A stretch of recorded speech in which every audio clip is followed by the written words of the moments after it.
Jeanne and the Trees of the Whispering Woods. In the heart of the Whispering Woods, where sunlight danced through the leaves and birds sang cheerful songs, lived two remarkable trees, a young, ambitious maple and a quiet, thoughtful oak. Nearby, a little girl named Jeanne loved to explore the forest. Jeanne was curious and brave, with a notebook always in hand. She liked to study the forest and watch how the trees grew, swaying in the wind or reaching toward the sun. The proud maple.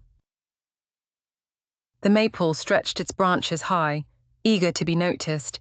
Its leaves shimmered in every shade of gold and green. "Look at me!" the maple would rustle proudly to Jeanne whenever she walked by. "I am growing so fast, the sun loves me best." Jeanne giggled and wrote in her notebook, "Maple is very proud of its leaves and height. I wonder what will happen if a storm comes."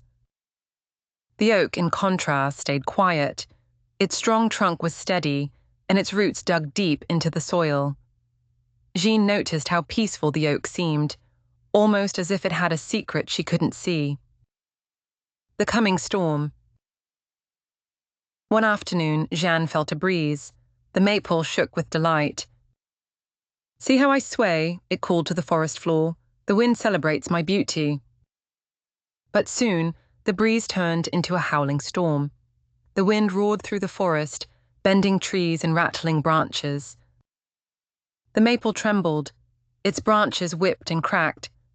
Leaves tore away and scattered like confetti in the wind. Jeanne watched in concern.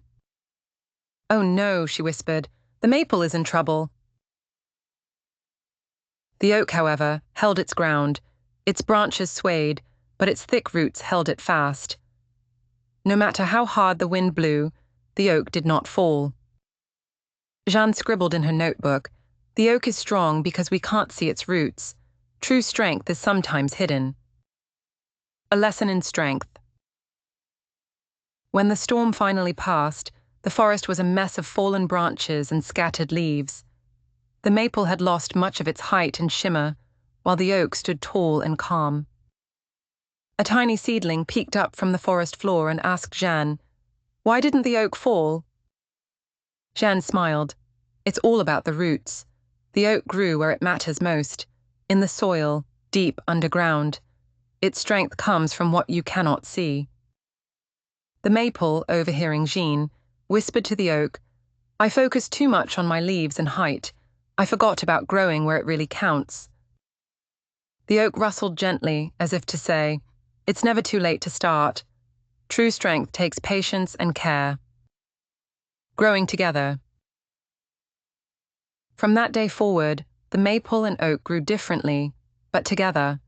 The oak continued to deepen its roots. The maple, humbled by the storm, began to send its roots far into the earth, learning to grow quietly as well as outwardly. Jeanne watched them each season, writing in her notebook. The maple learned to be patient, and the oak reminded me that the strongest trees aren't always the ones that look the tallest. Sometimes, what you cannot see is what truly matters. And as the wind whispered through the whispering woods, both the maple and the oak swayed gracefully, ready for any storm that might come. Moral of the story: true strength comes from what is built quietly and patiently, not just from what can be seen. Appearances may impress, but deep roots, whether in trees or in character, are what make us truly strong. Please like, share, and subscribe to my channel. Bye.